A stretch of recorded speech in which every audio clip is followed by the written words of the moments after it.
Imagine coming home after a year in space and walking into your living room and seeing the most powerful being in the universe literally rip the person you love most in half. And yes, that actually happened. But at first, we start off thinking everything is completely fine. The viltrumites aren't on Earth, there's no invasion, and everything is completely normal. And when my boy Mark gets back, he goes straight home to see his mom. And I feel like we can all relate here. Like, if you went through something like Mark went through, we would all want to see our moms as well. And this is when we see Mark's first hallucination. And it is insanely brutal, because right as he turns to Debbie, we see Thrag literally rip her head smooth off. And I was like, bro, what? Did they really just kill Debbie? But no, Mark was just having daydreams, but they weren't even close to dreams. They were more like day nightmares. And he goes this whole episode worrying about Thrag showing up on Earth, like he sees not just his mom get killed, but like really any person that he's having a one-on-one with, like Cecil or Eve. He sees them getting killed.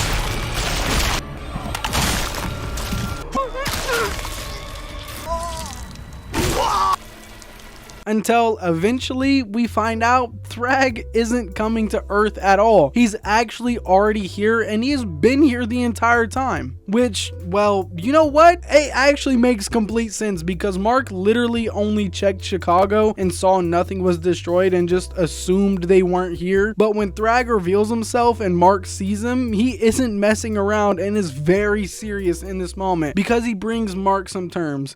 Let me explain your future to you.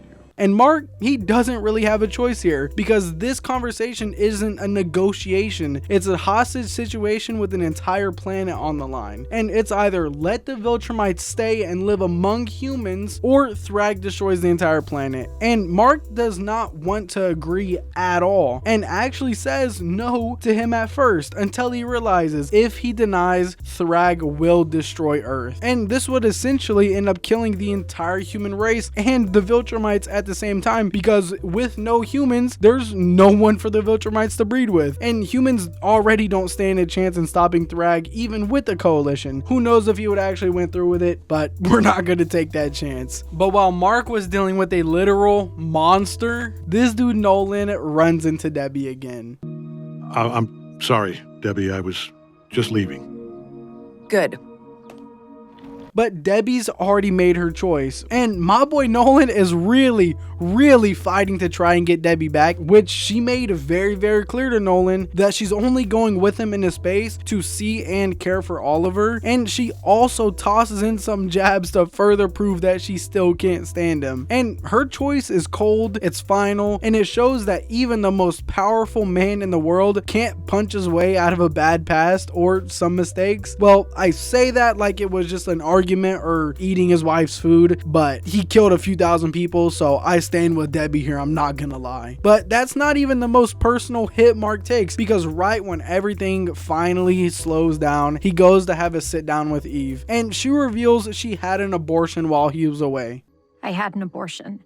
I found out just before you left. And this must have been insane to hear from Mark. Like, for a second you can see he's trying to process everything she just said, and it's almost like he didn't understand what he just heard. But luckily she explains that it happened before he left, and how she didn't want to carry the baby all alone, which I honestly get, and I support her fully. But I kind of wanted to see a little Mark running around, I'm gonna be honest. Oh, and we cannot forget Eve, because she is fine. Like, I'm not gonna lie, like, she's been through a lot and she's gained a bit of weight. And yeah, I've already seen some people complaining about how she looks or just shaming her, and I seen a Twitter post with like some crazy like fat picture of her. Like, it's just crazy to me, because I'd be moving just like my boy Mark when I got home too, I'm not gonna lie. But Mark's personal life isn't the only thing that changed, because when he gets back to Earth, the coalition starts planning something that makes Thrag look like a complete saint, because it turns out that Thetis left Alan a special little message in case he died in the fight, and this message will literally change everything. I believe with every fiber of my being that the universe will never be safe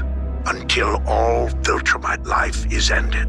And in this message, he tells Alan, take the Scourge virus and use it to kill any and all viltrumites regardless of friends or anything else, and to do it by any means necessary, you need to defeat this evil. But here's the problem.